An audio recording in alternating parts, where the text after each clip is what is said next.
আজ ২৫ জানুয়ারি মহাকবি মাইকেল মধুসূদন দত্তের ২০১তম জন্মবার্ষিকী।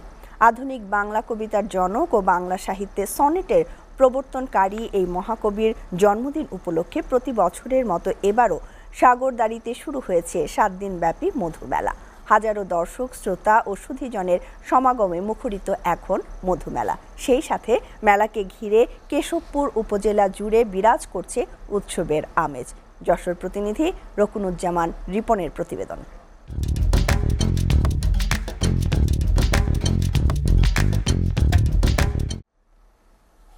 মহাকবি মাইকেল মধুসূদন দত্তের জন্মদিন ২৫ জানুয়ারি উপলক্ষে যশোর জেলা প্রশাসনের উদ্যোগে এবং সাংস্কৃতিক মন্ত্রণালয়ের সহায়তায় কবির জন্মভূমি সাগরদাড়িতে শুরু হয়েছে ৭ দিনব্যাপী মধুমেলা। চলবে ৩০ জানুয়ারি পর্যন্ত। বিনোদনের জন্য যাত্রা, সার্কাস, জাদু প্রদর্শনী, বিচিত্রা অনুষ্ঠান, মৃত্যুকূপ, নাগরদোলা সহ বিভিন্ন আয়োজন করা হয়েছে।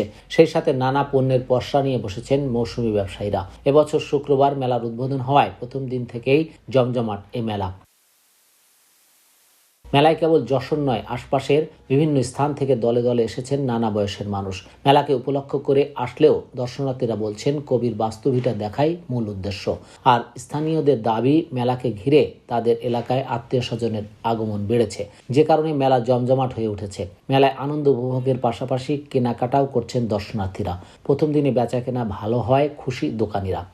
মাইকেল মধুসূদন দত্তের ২০১তম জন্মবার্ষিকী উপলক্ষে যে সাগরদাড়িতে মধুমেলা, এখানে আমরা প্রতি বছরই আসি বন্ধুবান্ধব সহ, এবং এইখানে এসে ভালো লাগে।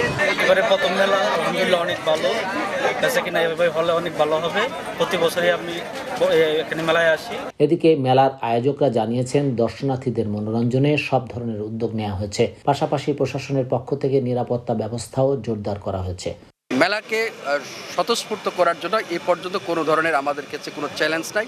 একদম সবকিছুই আমরা সুন্দরভাবে আমরা আয়োজন করতে পারি। এবারের মেলায় কুটির শিল্প ও গ্রামীণ পসরার ৩ শতাধিক স্টল বসেছে।